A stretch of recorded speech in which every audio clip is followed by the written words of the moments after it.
Hi, good morning. You're watching the Breakfast News on Rajya Sabha television, your one-stop morning show for top stories from India and around the world.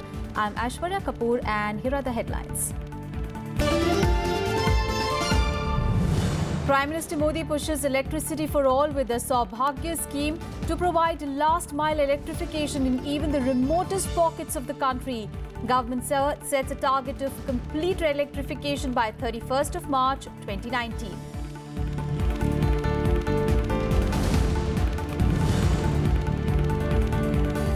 Visiting US Defence Secretary Jim Mattis to meet Prime Minister Modi and Defence Minister Nirmala Sitharaman today to discuss ways to boost strategic ties.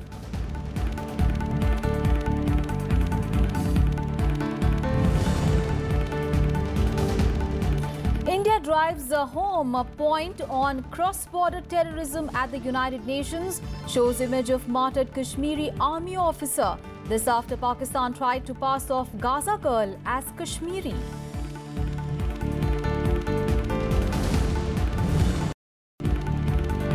After Uri attack, a repeat attempt by militants foiled by India, Army Chief warns Pakistan, says there will be more surgical strikes if Islamabad has not received the message yet.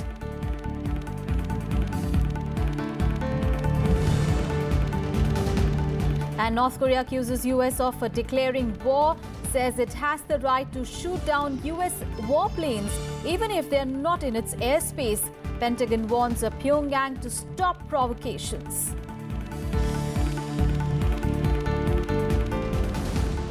Our top story this morning, Prime Minister Narendra Modi launched the Saubhagya scheme on Monday to bring free electricity connection to poor families in both cities and villages. Now, with a total outlay of 16,320 crore rupees, the scheme will be funded largely by the central government. Now, billed as a pro-poor scheme, it also aims to improve healthcare services, education and the quality of life. Prime Minister Narendra Modi on Monday launched the Sehaj Bijli Har Ghar Yojana to bring electricity to every household in the country. With a total outlay of 16,320 crore rupees to be funded largely by the centre, the scheme known as Saubhagya will provide free electricity connections to poor families by December 2018. बिना बिजली वाले इन घरों में जब बिजली का connection पहुंचेगा, तभी उनका भाग्य चमकेगा, तभी उनके लिए सौभाग्य होगा। प्रधानमंत्री सहज बिजली हर घर योजना यानी कि सौभाग्य योजना के तहत सरकार देश के हर ऐसे घर, चाहे वो गांव में हो या शहर में हो या झुग्गी झोपड़ी में हो, दूर दराज वाले इलाके में हो, उस घर को बिजली कनेक्शन से जोड़ने का आज हम संकल्प करके आगे बढ़ते हैं। The scheme will be funded by a 60% grant from the government, with the states contributing 10%. The rest will be covered by loans. For special category states, the government will grant 85% of the outlay, while the states need to contribute just 5%. बिना एक भी रुपया लिए बिजली connection दिया जाएगा। देश के हर गरीब के घर में बिजली कनेक्शन पहुंचाने के लिए 16,000 करोड़ रुपए से ज्यादा का खर्च आएगा। 16,000 करोड़ रुपया का ये जिम्मा उन परिवारों की जिंदगी में एक नई रोशनी लाने के लिए है। हमने तय किया है कि इसका बोझ किसी गरीब पर नहीं डाला जाएगा। इस सरकार ने गरीब को यह सौभाग्य देने का संकल्प किया है। गरीब को सौभाग्य का संकल्प हम सिद्ध करके ही रहेंगे। Prime Minister Modi also constituted a 5-member Economic Advisory Council to analyze economic and other issues. Headed by Niti Aayog member Bibek Debroy, the Economic Advisory Council will analyze issues of economic and macroeconomic importance and present its views to the Prime Minister. It will also include Niti Aayog's principal advisor Ratan Vatal as its member and economists Surjit Bhalla, Ratin Roy and Ashima Goyal as part-time members. Bureau Report, Rajya Sabha TV. On to some other news, the BJP adopted a 6-point agenda during its two-day national executive meeting in New Delhi yesterday. Adopted on the concluding day of the meet on Monday, it includes seeking to rid the country of poverty and action against terrorism, casteism, communalism and corruption to realize Prime Minister Narendra Modi's vision of a new India by 2022. The political resolution also sought to dispel concerns of the state of the economy and praised measures like the GST and demonetization. Prime Minister Narendra Modi also addressed the meeting on Monday. Here are the details. The BJP National Executive meeting held at Talkatore Stadium in New Delhi concluded on Monday. Prime Minister Narendra Modi delivered the valedictory address on the second day of the two-day meet. कि आज के उनके भाषण का जो मूल केंद्र था वो यही था कि राजनीतिक संगठन के नाते चुनाव एक उसका अंग है, लेकिन we should take the BJP beyond election and make it an instrument of mass participation so that we can improve the quality of life of people.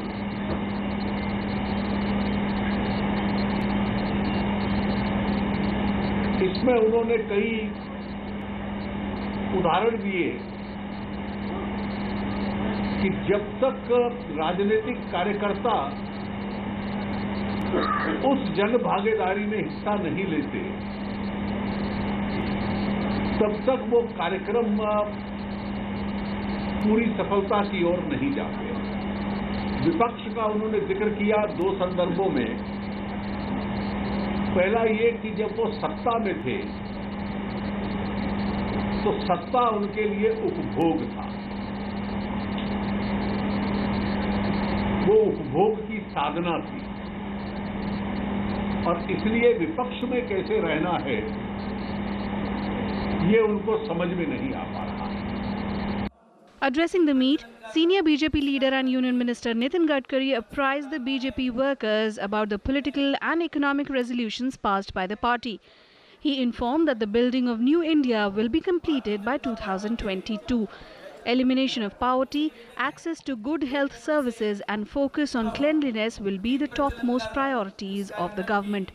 125 crore भारतवासियों के साथ कार्यकारिणी में ये संकल्प किया गया है कि न्यू इंडिया बनाने का जो हमारा सपना है उसके लिए हमको कठोर परिश्रम करने हैं और उसको हमको पूरा करना है.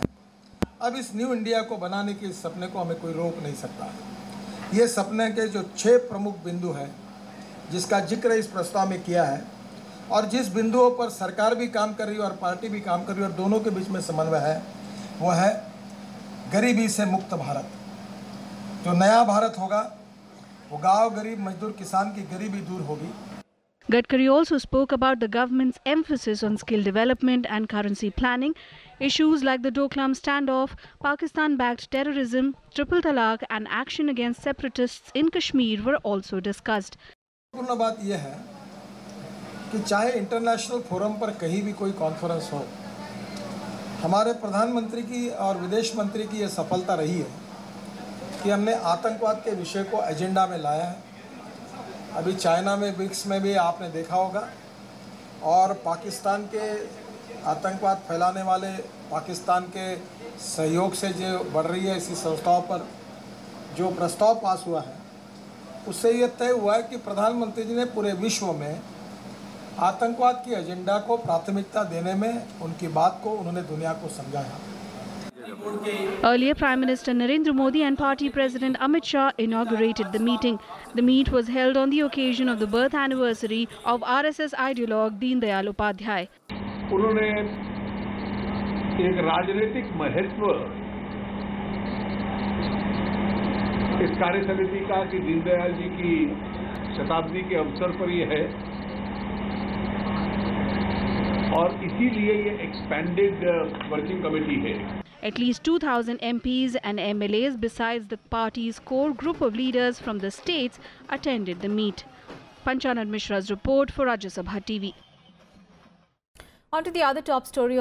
US Defense Secretary Jim Mattis is on a 2-day visit to India, and the aim of the visit is to boost India-US defense and strategic ties with a focus on expanding defense trade. During his first ever visit to India, Mattis will hold talks with the Defence Minister Nirmala Sitharaman and will also call on Prime Minister Narendra Modi. The US Defence Secretary will also meet a National Security Advisor during his two-day visit. In his meeting with the Defence Minister Nirmala Sitharaman, the US Defence Secretary is expected to discuss how to move forward on India's major defence partner designation. The two leaders are also likely to discuss the US new Afghan strategy and the developments in the Indo-Pacific amid increasing Chinese assertiveness in the region. On board his flight to India, Mattis called the visit a historic opportunity to set a refreshed partnership built on shared values of democracy, freedom of expression and human dignity. This is the first ever cabinet-level visit from the US to India under the Donald Trump administration. India has countered Pakistan's use of a fake image at the United Nations by presenting a real image of a martyred Indian Army officer who was kidnapped and killed by Pakistan-backed terrorists.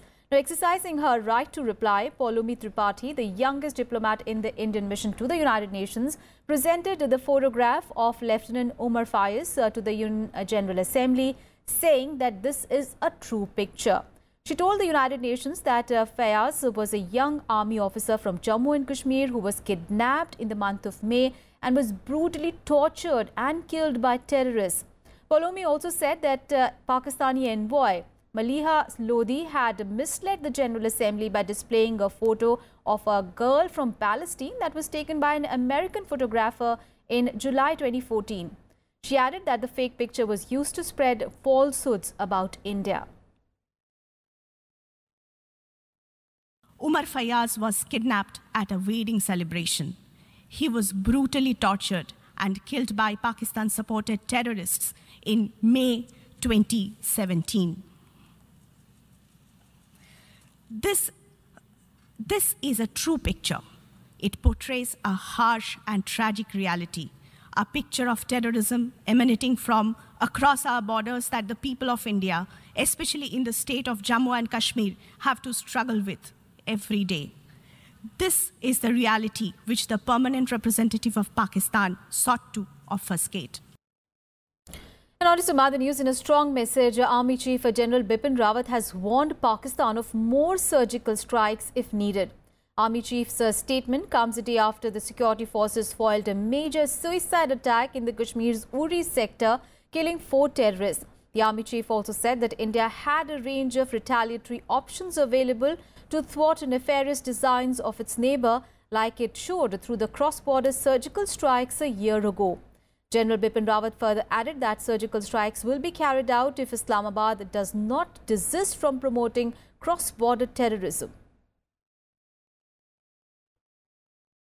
I said the surgical strikes were a message that we had communicated, and that if required and if the adversary does not behave, then if we have to continue with these kind of activities and events, we will continue.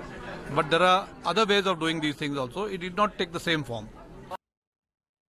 And it is day 2 of Congress Vice President Rahul Gandhi's 3-day roadshow in Gujarat to campaign for the Congress party in the state. Today, Rahul Gandhi is scheduled to visit towns of Dhrol and Tankara by road before reaching Rajkot. Rahul Gandhi will also meet local milk producers as well as cooperative leaders and will interact with the traders and businessmen in Rajkot in the evening.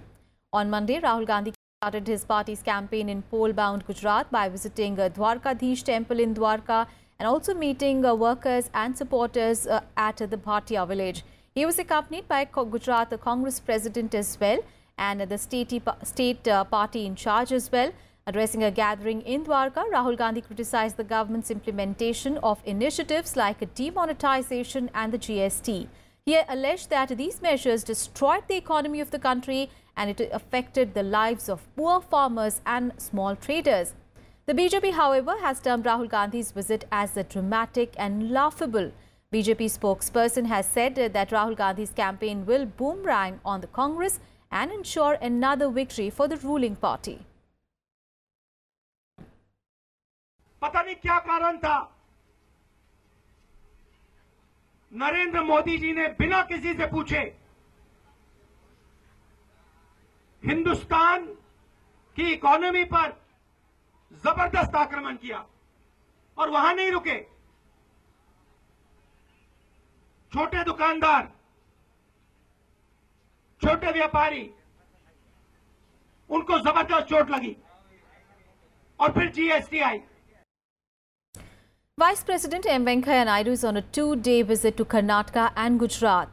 The Vice President will inaugurate Swachhta Hi Seva and Shauchalay Kag Samra, a crusade for toilets programs at Konur village in Gadag district of Karnataka. He will then visit Bengaluru, where he will be accorded a formal reception and a guard of honor.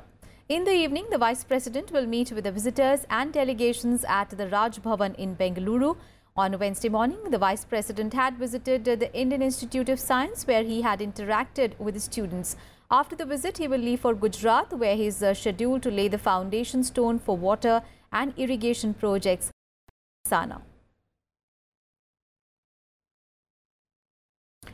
And earlier, Vice President M Venkaiah Naidu met the students of KL University on Monday. During the meeting, the Vice President and the students discussed the parliamentary system of the country.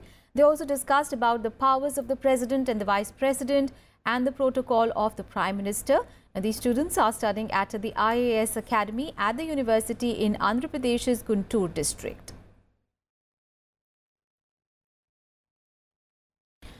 Prime Minister Narendra Modi will address the valedictory session of Assistant Secretaries in New Delhi today. This is the third batch of IAS officers to have commenced their career with a stint in the central government. All 175 officers were designated and posted as Assistant Secretaries by the government in 42 ministries of the central government for 3 months after the completion of their program. Now, the objective of the initiative is to provide exposure to Government of India functioning to the IAS officers at a very early stage in their careers. News from West Bengal now. One of the founders of the Trinamool Congress, Mukul Roy, announced his resignation from the party on Monday. Roy said that he will resign as party's Rajya Sabha MP and the party's primary membership after Durga Puja. He said he will explain his decision to quit the party soon. After his resignation, the Trinamool Congress suspended him for 6 years for anti-party activities while accusing him of trying to weaken the party. Recently, Roy was reprimanded for allegedly socializing with the BJP leaders. He was also removed as TMC Vice President after the party restructured its committee. More news from West Bengal. The state government has lifted the restrictions on the use of internet services in Darjeeling and Kalimpong, which were imposed on 18th of June. Now, this as the region is now returning to normalcy, despite the indefinite shutdown in the hills by the GJM for a separate state of Gorkhaland. And the entire shops, business establishments, tea gardens have opened in both the districts, defying the shutdown call. Peace rallies have also been taken out by residents in Darjeeling and Mirik areas. Meanwhile, the newly appointed Board of Administrators met for the first time and decided to carry out a special audit of the Gorkhaland Territorial Administration, or the GTA. Now, news from Uttar Pradesh, where Governor Ram Naik has formed a committee headed by the Chief Secretary of the state to look into the students' protest in the BHU campus in Varanasi. According to reports, the committee will look into the police action on protesting students and examine other aspects of the incident. UP Chief Minister Yogi Adityanath has already ordered a probe into the incident. 3 additional city magistrates, 2 police officers, they have already been removed in connection with the lathi charge on the students. Meanwhile, Congress party has hit out at the state government over police lathi charge on girl students. Party Vice President Rahul Gandhi has demanded an apology from Prime Minister Narendra Modi for the police action, while Uttar Pradesh Health Minister Siddharth Singh has said that severe action will be taken against the people who are involved once the reports are out. देखिए, मैं इतना ही कहूंगा कि ये एक गंभीर विषय है और इसको गंभीरता से लेते हुए हम लोगों ने इसकी रिपोर्ट मांगी है और उच्च स्तरीय रिपोर्ट मांगी है। जब रिपोर्ट आ जाएगी तो उस पर हम लोग विस्तृत उस पर कार्रवाई भी करेंगे और इतना कह सकता हूं कि कोई भी कानून अपने हाथ में नहीं ले सकता और कठोर से कठोर कार्रवाई भी करनी पड़ेगी तो हम लोग करेंगे। बेटी बचाओ बेटी पढ़ाओ, मगर अगर बेटी हक मांगे तो उसकी पिटाई करो। ये है बीजेपी की फिलॉसफी। जो बीएचयू में हुआ है, हो रहा है, जो एफआईआर लगाए जा रहे हैं, वो शर्म की बात है। प्रधानमंत्री जी की कंस्टिट्यूएंसी है, उनको अपोलोजाइज करना चाहिए बीएचयू की जो लड़कियां हैं उनसे। Our top international focus now. North Korea says that US has declared war on it. The country's foreign minister says in response to Donald Trump's comments, North Korea has the right to make countermeasures, including shooting down US bombers in the international airspace. The US denied that it has declared war, but warned that it had military options if North Korea does take further provocative actions. Meanwhile, United Nations had pleaded for restraint. 지난 며칠 동안 다 알다시피 유엔을 비롯한 국제사회는 이 조미 사이 그 말싸움이 행동으로 이어지지 않기를 간절히 소원했습니다. Warnings of conflict as North Korea accused US President Donald Trump of declaring war on it, adding that Pyongyang will have every right to make all self-defensive countermeasures, including the right to shoot down the US strategic bombers at any time, even if they are not inside its aerospace. The White House dismissed the statement as absurd, and the Pentagon warned Pyongyang to stop provocations. We've not declared war on North Korea, and frankly, the suggestion of that is absurd. It's never appropriate for a country to shoot down another country's aircraft when it's over international waters. Our goal is still the same. We continue to seek the peaceful denuclearization of the Korean Peninsula. North Korea's latest verbal salvo comes after Trump's recent tweet that the North Korean leadership would not be around much longer if they continued their rhetoric. The UN has warned that fiery talk could lead to fatal misunderstandings. I think when you have the rise of tension, the rise of rhetoric, so does the risk of miscalculations. Fiery talk can lead to fatal misunderstandings. We would want to reiterate that the only solution for this is a political solution. The developments come 2 days after US warplanes flew close to North Korea's coast in a show of force. The US has maintained that in order to deal with North Korea, it is keeping all its options open, including a military one. The US Navy will also continue to maintain its presence near the Korean Peninsula and will conduct scheduled naval maritime exercises with the South Korean Navy off the peninsula at the end of October. Indeed, it is very likely that North Korea will conduct further provocations. And under these circumstances, it is imperative that we, Korea and the United States, together manage the situation with astuteness and steadfastness in order to prevent the further escalation of tension or any kind of accidental military clashes in the region which can quickly spiral out of control. The US and North Korea exchanged a series of verbal volleys last week as the UN met in New York. In his speech, Trump threatened to totally destroy North Korea if the US was forced to defend itself or an ally. Kim responded to the US president's speech, saying that Trump would pay dearly for the threats and accused him of being mentally deranged.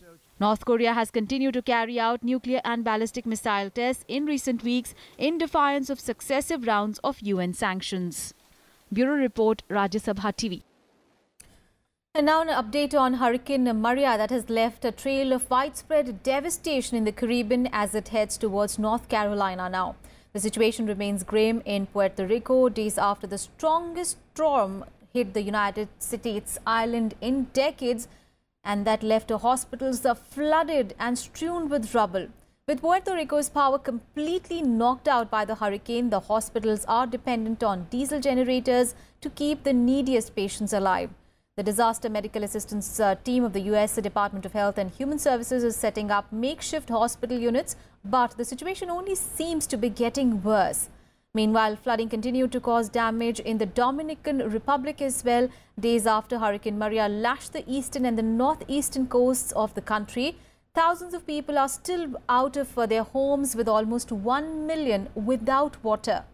Meanwhile, the East Coast is bracing for high winds and treacherous surf from Hurricane Maria, which is still churning in the Atlantic. North Carolina may bear the worst of the storm as forecasters show that Maria is brushing its coast later today. Tropical storm warnings have been posted for much of the North Carolina coast. The U.S. National Hurricane Center has said that Maria will weaken to a tropical storm by tonight. Big story coming in from Pakistan, where ousted Prime Minister Nawaz Sharif on Monday returned to the country from the UK to face corruption and money laundering charges in the Panama Papers scandal. Sharif was in London to be with his ailing wife, but he returned after a series of meetings with Prime Minister Shahid Abbasi, Finance Minister Ishaq Dar and his younger brother and Punjab Chief Minister Shahbaz Sharif. Now, Sharif will today appear before court in connection with the corruption cases filed against him. The National Accountability Bureau has filed 3 cases of corruption and money laundering against him, as well as his children, his Finance Minister Ishaq Dar, in the Accountability Court in Islamabad and Rawalpindi. Remember, Nawaz Sharif had stepped down after the Supreme Court disqualified him on 28th of July from continuing in his office on charges of corruption. Let's get you more international news now. Here is the World Wrap.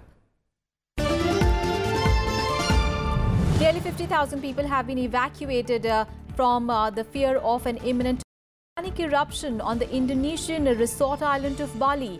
Mount Agung has been shaking since August and is threatening to erupt for the first time in more than 50 years. Close to 50,000 people have fled their homes and the number is expected to rise. Officials announced the highest possible alert level on Friday and told people to stay at least 9 kilometers away from the crater.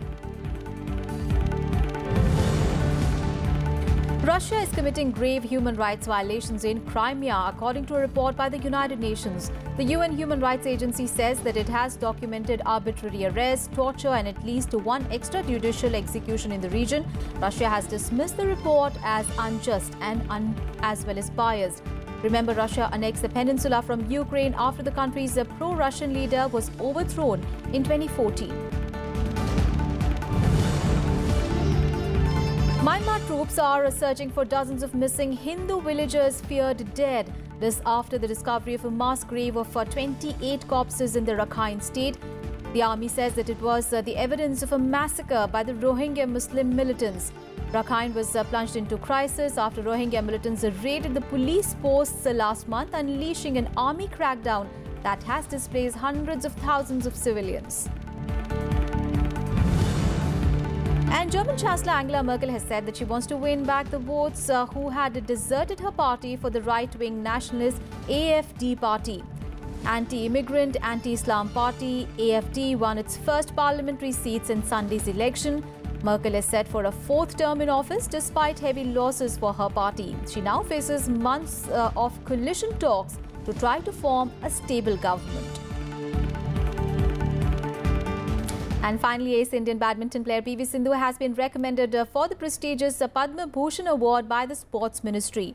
Olympic silver medalist Sindhu has clinched a 2016 China Open Super Series Premier, Indian Open Super Series and also bagged a historic silver at the Glasgow World Championship last month before laying claim to her 3rd Super Series title at the Korea Open this month. In March 2015, Sindhu was awarded India's 4th highest civilian honour, the Padma Shri.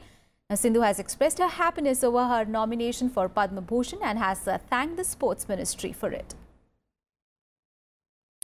And that's it from me and my team in this edition of news. Thanks so much for watching. Have a good day ahead.